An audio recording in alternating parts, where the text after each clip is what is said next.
Now, we can't put a psychologist in every business, probably. How do we get into those boardrooms and get to this place that we're talking about now? I think, if I could wave a magic wand, is for brands to understand, or clients, that actually their product is generally parity, and actually the magic comes with marketing. Yeah. So it's that acceptance that actually marketing is the stuff, and marketing in itself is magic. It's not a quantifiable, it's not a science, which then means your demand of your agency or of the people who, your marketing director, means, listen, work out the magic, and the magic means some psychology. Yeah. So your agency or the client should have a relative grasp of the human psyche to be able to make decisions. So And I think that's the tragedy, is they're not. They're making the emotional, am I going to get fired? Will the chairman's wife like this? Whatever. Rather than, is this the way to push consumers' buttons? And that's pure psychology. We manipulate. We're the propagandists. Yeah. We are. People say, what do I do? Well, what I do is I use manipulation to get people to buy products that I need. And that's true. That's the way true. to put We it. don't need it. Yeah. You don't need DSTV. You don't need a diamond ring. We need. No. Okay, but let me tell you, I don't need one. he doesn't promote. He proposes with cubic zirconia. It's a big issue. Yes, it would be a big issue, even though you Yeah. can't tell the difference. Yeah. But it's a big issue, because what does it mean? What do you think I am? Cheap. Okay, so it's just getting into that psyche, and I think advertising has, over the years, has become all about the idea, and it's not about the idea. It's should be about the psychology of pushing people's vulnerable buttons. Now that may be evil, but the world is evil. Right. They're all businesses. There's not one business that's good. Okay, they're all there's evil. one or two. There's no business, even teaching, you can find an evil angle. What? Well, What did we say? teaching, We can't go after the kids' pets. teaching is manipulating minds. So, lots of teaching can skew. You could argue that a free mind is great. Okay, so Anyway, not all but manipulation is bad. Is but- that what we're saying? But the point is that whether we like it or not, we're on a globe of consuming. Yeah. Consuming. If you don't consume, companies don't make money. If companies don't make money, they fire people. So we're on this train. So the best way is to touch, because if you had to rationally think everything through, rationally, which doesn't exist, there is no such thing as rational. But if you rationalized everything, you would own nothing. There's no need to. Because you wouldn't take risks. No, I'm talking about you as a consumer, because you don't need it.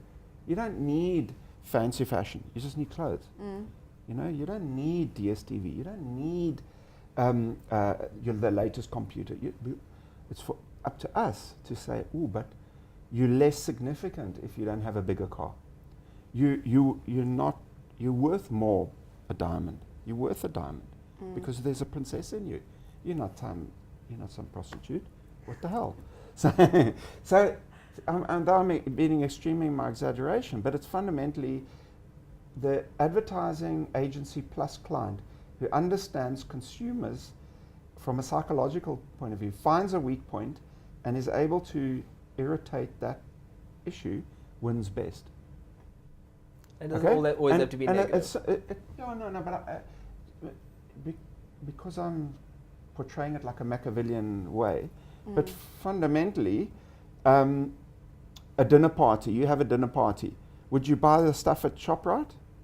No. Of course not. You buy it at Woolworths. Why? Because the quality's better. Why? Because why can't you'll eat ShopRite the rest of the week, but now the friends... You'll leave the packaging outside of the kitchen Yeah, so hide everyone can see. everything. Yeah. So that's our job, and is to manipulate people to... So where I think we've missed a trick though is all of that. Digital was going to be the big platform where companies could test that at a smaller scale. Because finding those buttons and pushing them at big scale on television, far too expensive and the risk just too great to do that. And digital was going to be that very cost-effective platform where you could tease out something and just see what that reaction is. But I think it got to maturity too quickly where now we're already treating it again like we do traditional media. So we can absolutely, you ask how do we get into the boardrooms? It's getting clients to go, you can do this at very low cost, at a very small scale, test it and pull it out. to some degree. I mean, when stuff goes out of hand online, it gets out of hand.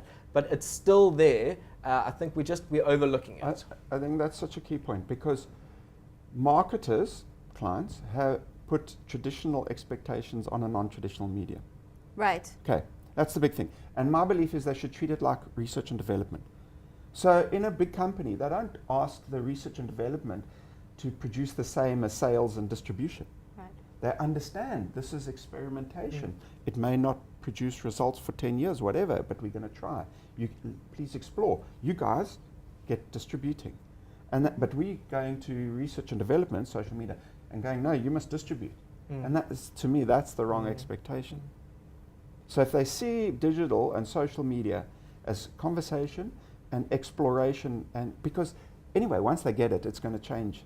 So once they get it right, it's going to change anyway. Right. So rather keep it as you're testing the waters, always testing the waters. And then we use the traditional media for traditional things.